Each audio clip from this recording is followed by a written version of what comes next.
আসসালামু আলাইকুম। আমার নিজের শখের প্রাইভেট কারটা আজকে সেল হয়ে গেল। দর্শক, এই ভাইদের কাছে আমরা এই প্রাইভেট কারটা বিক্রি করে দিলাম। ভাই কোথা থেকে আসছেন যেন? পাবনার ঈশ্বরদী থেকে আসছে। পাবনা ঈশ্বর থেকে আসছেন।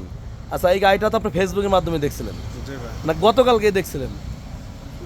পরে কথা কাজের সাথে মিল হওয়ার কারণে গাড়িটা ভালো লাগছে, ভাইয়ের সাথে দাম দরটাও মিল হওয়ার কারণে গাড়িটা ইনশাল্লাহ নিয়ে নিলাম। ভাইজান অবশ্যই দোয়া করে আমাদের জন্য। আচ্ছা আচ্ছা আচ্ছা দর্শক, এটা হচ্ছে আমার এই সেই কাঙ্ক্ষিত প্রাইভেট কারটা। এটা আমি অনেক দিন চালাইছিলাম। তো আসলে মায়া মহব্বতের জিনিস।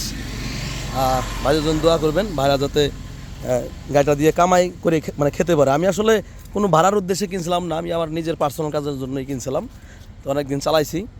তা আসলে 2-3 দিন যাবত আর কি মনে হলো যে গাড়িটা বিক্রি করে দেবো। মানে পরশু দিনকে নিয়ত করছি, আজকেই বিক্রি হয়ে গেল। তো ভাইদের জন্য দোয়া করবেন। তো ভাই, আমার কোনো কথায় কোনো কষ্ট পাইছেন? না না ভাই, আলহামদুলিল্লাহ আপনার ব্যবহার খুবই ভালো লাগছে। আচ্ছা আচ্ছা। ভাই হচ্ছে, ভাইয়ের সঙ্গে আসছে। ভাই ভালো আছেন তো? আলহামদুলিল্লাহ ভালো আছি। না, ভাইয়ের কথা মাথা খুব ভালো লাগছে, ঠিক আছে, এই কারণে আর কি কথা কাজে মিল হয়েছে, সেই জন্য আমরা গাড়িটা নিছি। আচ্ছা, গাড়িটা কিনে তো খুশি হয়েছেন? হ্যাঁ হ্যাঁ, ইনশাল্লাহ আমরা খুশি। আচ্ছা আচ্ছা আচ্ছা। দর্শক, ভালো থাকবেন, সুস্থ থাকবেন। আসসালামু আলাইকুম ওয়া রাহমাতুল্লাহি ওয়া বারাকাতুহু।